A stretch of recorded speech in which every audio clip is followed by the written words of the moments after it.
आपको लगातार मिलते रहें।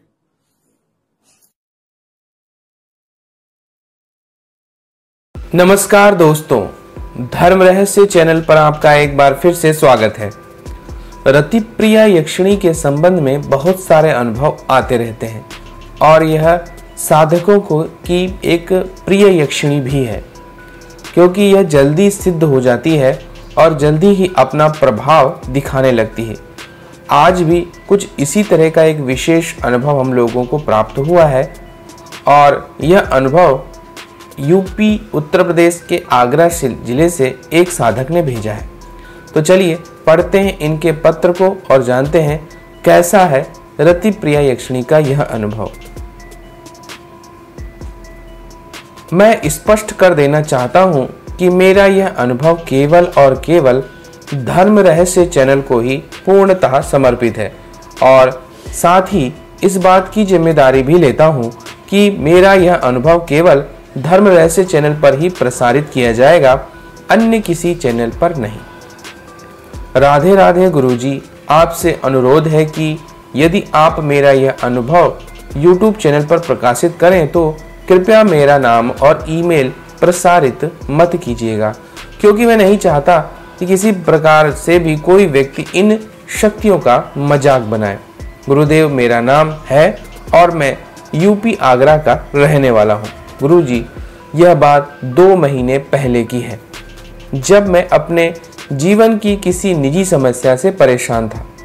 मैं आपको बता देना चाहता हूँ कि मैं हमारे धर्म रहस्य चैनल से पिछले 3 साल से जुड़ा हुआ हूँ और मैंने आपके चैनल की पिछली 3 साल की लगभग सारी वीडियोस देखी हैं। आप एक अच्छे गुरु तो हैं ही, साथ ही आप एक अच्छे यूट्यूबर भी हैं। तो अब मैं अपनी बात रखने जा रहा हूं। आप ही के चैनल पर आपने एक बार एक साधक का अनुभव पेश किया था, जिसका शीर्षक था जब मैंने साक्षात बैठी हुई रतिप्रिया यक्षिणी को देखा। उनका यह अनुभव मुझे काफी अच्छा लगा और उस अनुभव में उन महाशय ने एक मंत्र भी दिया था जो इस प्रकार से था, ओम ह्रीं रतिप्रिये स्वाहा। जब मैंने इस मंत्र और इससे जुड़े हुए अनुभव को सुना तो सोचा कि इस मंत्र का जाप करते हैं और देखते हैं कि देवी रतिप्रिया सच में आती हैं या फिर यह केवल उन महाशय का भ्रम मात्र था। क्योंकि मैंने सुना था कि यदि पूर्ण समर्पण के साथ अपनी सहायता के लिए किसी शक्ति का आवाहन किया जाता है तो वह शक्ति अवश्य ही आपकी सहायता के लिए आती है। इसलिए जब मैं रात को सोने के लिए गया तो अपने बिस्तर पर ही मैंने इस मंत्र का जाप किया। पहले दिन मैंने किसी डर की वजह से इस मंत्र का 11 बार ही केवल जाप किया और इससे पहले मैंने 51 बार ओम नमः शिवाय मंत्र का जाप किया, क्योंकि ओम नमः शिवाय मंत्र को ही संसार का सर्वश्रेष्ठ गुरु मंत्र माना जाता है। मैंने कोई गुरु दीक्षा भी प्राप्त नहीं की थी, जिस कारण मेरे पास कोई गुरु मंत्र भी नहीं था और ओम नमः शिवाय मंत्र के बाद मैंने 51 बार ओम हनुमते नमः मंत्र का भी जाप किया था, क्योंकि श्री हनुमान जी मेरे आराध्य देव हैं। इन दोनों मंत्रों के उच्चारण के बाद मैंने यक्षिणी के मूल मंत्र का जाप किया, जो कि मैंने ऊपर दिया है। मंत्र का 51 बार जाप करने के बाद मैं बिस्तर पर लेट जाता था। मेरी एक और समस्या थी कि रात में इस मंत्र का जाप करने से मुझे नींद नहीं आती थी और मैं रात में केवल 1 या 2 घंटे तक ही सो पाता था। तो पहले दिन जब रात को मैं मंत्र जाप करके सो गया, तब मुझे उस 2 घंटे की नींद में एक विचित्र सपना आया कि एक बहुत बड़े बंगले के सामने मैं खड़ा हूँ और यह बंगला बेहद ही सुंदर है। जब मैं उस बंगले के पास गया तो वहां खड़ी 2 सुंदर कन्याओं ने मेरा रास्ता रोक लिया और मुझे अत्यंत अंदर नहीं जाने दिया जा रहा था। मुझे ऐसा महसूस हो रहा था कि मैं एक भिखारी हूँ और मैं उस बंगले के सामने खड़े होकर भीख मांग रहा हूँ। तभी उस महल जैसे दिखने वाले बंगले में से एक अत्यंत ही सुंदर कन्या निकली, जिसने काले रंग के वस्त्र पहने हुए थे और उसके वस्त्रों को देखकर ऐसा प्रतीत हो रहा था मानो वो कोई नर्तकी हो। जैसे आजकल की क्लासिकल डांसर पहनती हैं। उस परम सुंदरी कन्या ने मुझे देखा और गुस्से में अपने द्वारपाल कन्याओं से आंखों ही आंखों में कुछ बोला। तभी उन कन्याओं ने मुझे वहां से जाने को कहा और उसी क्षण मेरा वह स्वप्न टूट गया। जैसे ही मैंने अपनी आंखें खोली तो देखा कि एक काला सा साया मेरे सर के पास से उठकर भागा है और मुझे एक बेहद ही भयानक अनुभूति हुई। फिर उसके बाद वही स्थिति, मुझे नींद ही नहीं आई और मैं इसी तरह पूरी रात जागता रहा। गुरुजी, मैं आपको बता देना चाहता हूँ कि मैं कोई साधना नहीं कर रहा था, बस केवल अपनी सहायता हेतु मंत्र का जाप कर रहा था तथा इस बीच मैंने पूर्ण श्रद्धा के साथ ब्रह्मचर्य व्रत का निर्वाह किया। दूसरे दिन से मुझे ऐसा लगने लगा कि मुझे अधिक क्रोध आने लगा है। घर वालों की छोटी बातों पर भी उनसे गुस्सा करने लगा। अपने घर वालों की जिन बातों को सुनकर मैं कभी जोर जोर से हंसने लगता था, अब उन्हीं बातों को सुनकर मुझे बेहद गुस्सा आने लगा। पर मैं जानता था कि यह सब एक भ्रम मात्र है और मेरी परीक्षा ली जा रही है। मैं सोचकर मैंने क्रोध को अपने वश में कर लिया। मुझे शुरू से ही तंत्र मंत्र का बेहद ज्ञान है, परंतु मैंने कभी कोई गुरु दीक्षा नहीं ली क्योंकि मुझे ऐसा योग्य गुरु नहीं मिला जिसके सानिध्य में मैं गुरु दीक्षा प्राप्त कर सकता। अब हम दूसरी रात की तरफ आते हैं। तो गुरुजी, मैंने दूसरी रात्रि को भी वही किया जो पिछली रात्रि को किया था। पहले ओम नमः शिवाय का 51 बार जाप किया और ओम हनुमते नमः मंत्र का 51 बार जाप किया, परंतु इस बार मैंने यक्षिणी मंत्र का भी 51 बार जाप किया और प्रार्थना की कि हे देवी रति प्रिया, मेरी सहायता करें। इतना कहकर मैंने करवट ली और अपनी आंखें बंद कर ली। गुरुजी, मुझे नहीं पता था कि हर एक व्यक्ति जो मंत्र का जप करता है उसके साथ ऐसा होता है या नहीं, किंतु मैं जब मंत्र का उच्चारण करता था तब मेरे आज्ञा चक्र पर भयानक दर्द होता था जो बिल्कुल ही असहनीय था।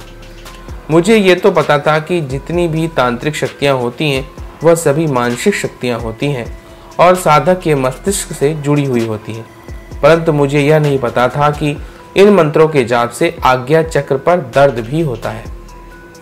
उस रात को मंत्र जाप करके मैं करवट लेकर लेट गया और उसके कुछ देर बाद मुझे कुछ अजीब सा महसूस हुआ।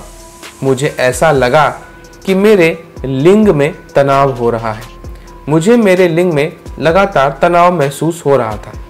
तभी मैं समझ गया कि अब यह मेरी काम परीक्षा है, क्योंकि अपने क्रोध को मैंने अपने वश में कर रखा था और मुझे वह क्रोध भाव से हरा न सकी, इसलिए उन्होंने मुझे काम भाव से हराने का प्रयास किया। तभी मैंने माता आदिशक्ति का स्मरण किया और कहा कि हे माँ, मुझे सहायता की आवश्यकता है, परंतु आपके बेटे का ब्रह्मचर्य तुड़वा कर उसके मंत्र जप को खंडित करने का प्रयत्न किया जा रहा है। और तभी मैंने देखा कि मेरे लिंग का तनाव कम हो रहा था और कुछ समय बाद सब कुछ सामान्य हो गया। गुरुजी, मैंने अपने आप को इतना नियंत्रित कर रखा था कि मुझे आज तक कभी भी स्वप्न दोष नहीं हुआ है और न ही आज तक कभी किसी पे अति क्रोधित हुआ, क्योंकि मैं बोलता हूँ इतना कम था कि क्रोध करने का तो प्रश्न ही उत्पन्न नहीं होता है। हर रात की तरह उस रात भी मैं मंत्र जाप के बाद जाग रहा था, क्योंकि मंत्र जाप के बाद मुझे नींद ही नहीं आती थी। तभी तो 1 या 2 घंटे से ऊपर कभी आए तो आए। मैं जाग ही रहा था कि मैंने देखा कि वही काला साया जो पिछली रात को मुझे दिखा था अचानक से आया और मेरे बिस्तर के चारों ओर बड़ी ही तेजी से घूमने लगा। यह देखकर मैं थोड़ा सा डर गया, किंतु मैंने अपने आप को संभाला और अपने आराध्य देव श्री हनुमान जी का स्मरण किया और 30 सेकंड बाद वह साया अचानक गायब हो गया। इसी प्रकार मेरी वह दूसरी रात भी कट गई। दूसरे दिन जब मैं सुबह सोकर उठा तो मेरे आज्ञा चक्र पर बहुत तीव्र पीड़ा हो रही थी। ऐसा लग रहा था मानो मेरे आज्ञा चक्र पर कोई तेज हथौड़े मार रहा हो। फिर मैंने एक पेन किलर ली, परंतु कुछ असर नहीं हुआ। अब मैं आपको ऐसी बात बताने जा रहा हूँ जिसका ज्ञान मुझे भी नहीं था। तो बात कुछ ऐसी है कि जब मैं अपने रूम से बाहर निकला तो सारे घरवाले एकाएक मुझे बहुत गौर से देख रहे थे। मैंने जब पूछा तो किसी ने मुझे कुछ नहीं बताया। फिर उसके बाद जब मैं घर के बाहर दुकान पर कुछ सामान लेने जा रहा था तो रास्ते में सब मेरी तरफ घूर घूर करके देख रहे थे। रास्ते में जितनी लड़कियां और महिलाएं थीं वह सभी मुझे ऐसे घूर के देख रही थीं मानो उन्होंने मेरे जैसा लड़का पहली बार देखा हो। एक अजीब बात यह भी हुई कि रास्ते में जितने भी कुत्ते और गायें थी वह भी मेरे पीछे पीछे चलने लगी। यह सब देखकर मैं आश्चर्य में पड़ गया कि ऐसा क्यों हो रहा है। उसी दिन शाम को मेरी एक फ्रेंड घर पर आई थी। उसे कॉलेज के कुछ नोट्स चाहिए थे।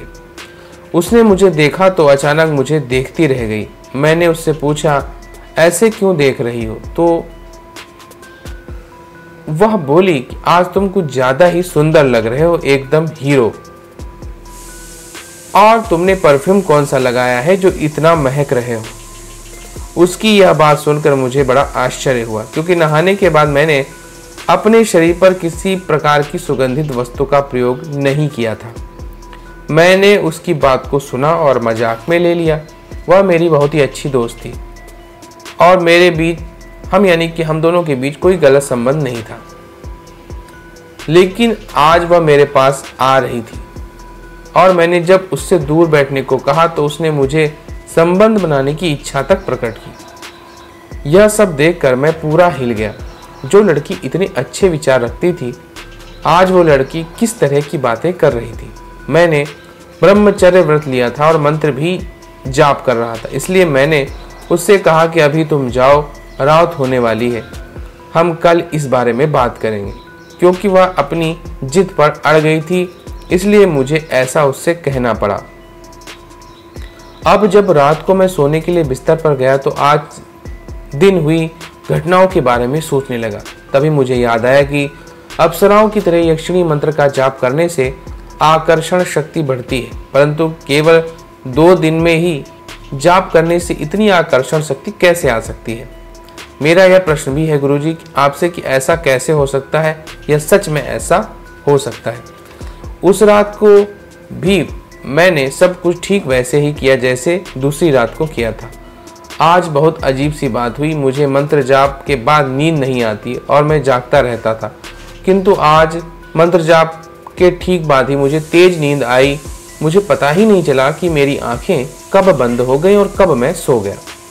उसी रात को मुझे एक अजीब सा सपना आया और मैंने देखा कि बंगला मैंने जो पहली रात में देखा था उसी बंगले के मैं अंदर हूँ और मेरी 2 बहुत ही सुंदर बेटियां हैं, जिसमें से एक बेटी की मैं चोटी बना रहा हूँ और दूसरी बेटी एक बहुत ही सुंदर लड़की की गोद में बैठी हुई है। वह लड़की बहुत ही सुंदर थी और उसने काले रंग की साड़ी पहन रखी थी। इतना सुंदर नए नक्श देखकर मुझे ऐसा लग रहा था मानो एक बागीचे में कई कलियां एक साथ खिल उठी हों।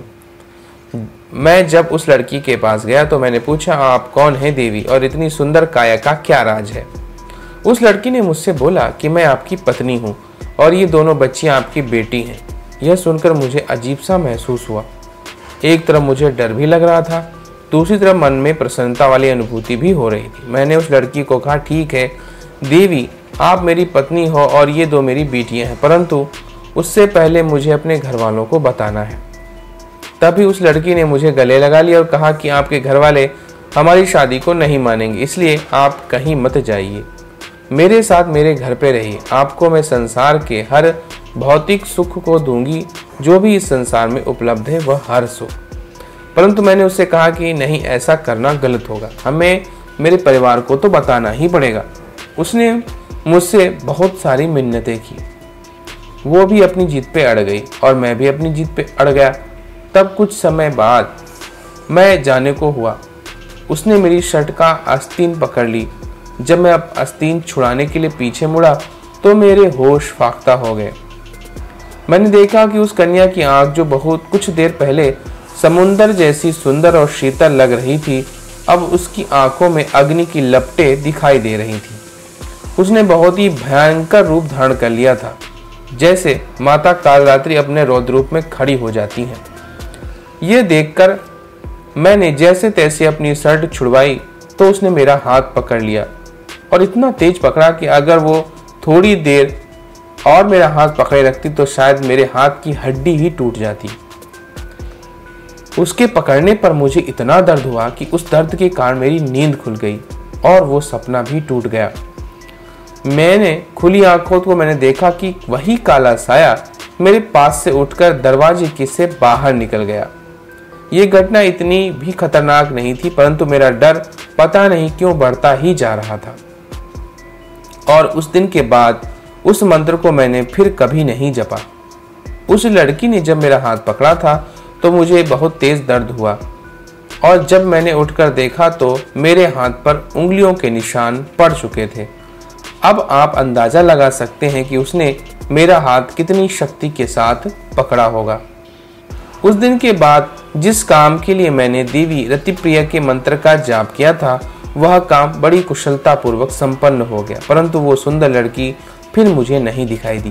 गुरुजी, मेरा 3 दिन का अनुभव था जो आज मैंने आपको भेजा है। मैंने देखा कि सब आपके अनुभवों पर वीडियो बनाते हैं और सबके सवालों का आप जवाब देते हैं। देवी और आप भी, आपके हाथों से जोड़कर मेरी विनती है कि कृपया मेरे इस विचित्र अनुभव को पूर्णतः स्पष्ट कीजिए। और ऐसा क्यों संभव है? आप एक उच्च कोटि के गुरु हैं और गुरु तो हर बात को जान जाता है। पता नहीं गुरुजी, आप मेरे इस अनुभव को प्रकाशित करेंगे या नहीं, मैं नहीं जानता। बाकी अगर आपको यह अनुभव पसंद आया है तो आप वीडियो भी बना सकते हैं, क्योंकि लोगों का यह ज्ञान अवश्य होना चाहिए कि मंत्रों में वास्तव में शक्ति होती है, फिर चाहे वो मंत्र किसी भी शक्ति का ना हो, क्यों ना हो। आपका आभारी, नाम और यूपी आगरा से। तो देखिए, मंत्र जाप की संख्या चाहे कितनी भी कम हो, अगर सच्चे हृदय से पुकारा जाए और आपके मंत्र की आवाज उस शक्ति तक पहुंच जाए तो वो अवश्य ही आ जाती है। काले साये के रूप में ही उस शक्ति का आगमन आपको हुआ है, आपको महसूस भी हुआ है और इसी तरह के कई तरह के सभी अनुभव लोगों को होते ही रहते हैं। यह एक वास्तविक सच्चाई है और इस तरह की शक्तियां सिद्ध भी हो जाती हैं। और क्योंकि ये रतिप्रिया है इसलिए रति क्रिया की तो कामना वो करेगी ही और आपकी पत्नी या प्रेमिका बनने की कोशिश भी, इसीलिए इस तरह का अनुभव हुआ। लेकिन माँ दुर्गा और हनुमान जी की प्रार्थना और साधना करने के कारण आपके ऊपर उसका असर नहीं हो पाया, बल्कि उसने आपकी इच्छा को पूर्ण भी कर दिया, जो इच्छा आपने मांगी थी। तो इस तरह के अनुभव होते रहते हैं सभी लोगों के। तो अगर ऐसे कोई अनुभव होते हैं तो कोई विशेष बात नहीं है, साधना काल में ऐसा सब कुछ देखने में आता ही है। तो अगर आप लोगों को आज का ये अनुभव पसंद आया है तो लाइक करें, शेयर करें, सब्सक्राइब करें चैनल को। आपका दिन मंगलमय हो। धन्यवाद।